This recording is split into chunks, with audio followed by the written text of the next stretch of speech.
Galileo to Einstein didukung oleh Early Branding and Communication. Kunjungi kami di www.thinkingearly.com. Baik, saya akan mulai diskusi kita dari apa yang dinamakan kecepatan rata-rata. Nah, dalam fisika, kecepatan rata-rata kita definisikan sebagai perpindahan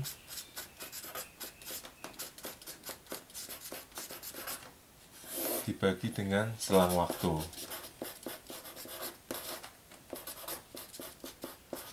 Jadi, misalkan kita punya suatu persamaan yang menggambarkan bagaimana benda tersebut bergerak.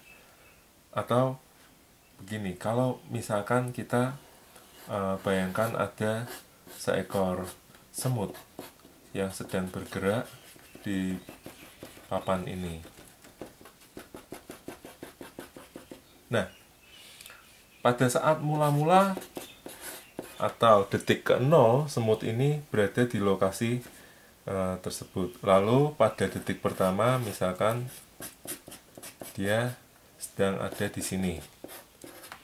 Lalu pada detik kedua, dia sedang berada di tempat tersebut. Lalu di sini pada detik ketiga. Nah, kita perlu tahu terlebih dahulu, kalau misalkan kita ingin melihat bagaimana perpindahan yang dilakukan oleh semut tadi, maka di sini kita melihat bahwa perpindahan semut dari detik 0 ke detik pertama dapat dinyatakan sebagai sebuah vektor berikut.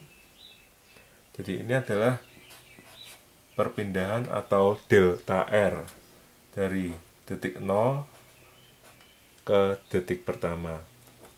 Lalu perpindahan misalkan dari detik 0 ke detik kedua. Nah, di sini perpindahannya adalah yang ini. Ini adalah perpindahan delta R dari detik 0 ke detik kedua. Nah, lalu kemudian misalkan perpindahan lagi dari detik 0 ke detik ketiga. Nah, perpindahannya dapat kita gambarkan menggunakan sebuah anak panah atau vektor. Dari sini mulai. Nah, ini adalah perpindahan delta R dari 0 ke detik ketiga. Nah, kecepatan rata-rata dihitung dengan membagi perpindahan ini dengan selang waktu, interval waktunya. Dalam hal ini yang pertama adalah 1 detik, terus yang kedua adalah 2 detik, yang ketiga adalah 3 detik.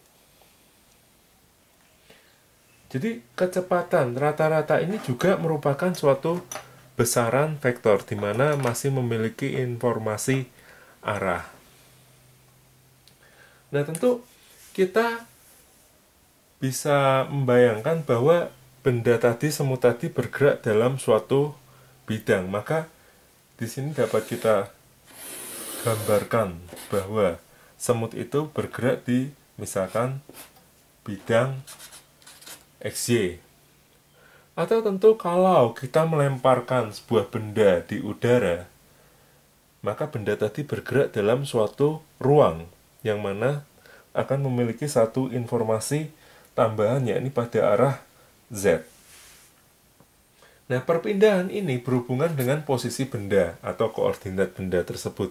Jadi, kita dapat menyatakan secara umum bahwa posisi benda, atau biasanya kita tulis dengan simbol R, untuk semut tadi karena bergerak pada sebuah bidang, maka kita tuliskan koordinatnya adalah dalam bentuk vektor X, Y ditambah Y, J. Tentu kalau kita punya tambahan gerak pada satu arah yang ketiga, yakni sumbu Z, kita juga dapat menambahkan informasi gerak pada sumbu tersebut, ZK. Nah, di sini kita gunakan apa yang dinamakan vektor satuan I, J, dan K untuk memberikan informasi pada arah mana komponen-komponen gerak tadi. Dalam hal ini adalah gerak dalam arah sumbu X, gerak dalam arah sumbu Y, dan gerak dalam arah sumbu Z. Jadi ini adalah vektor satuan pada masing-masing sumbu.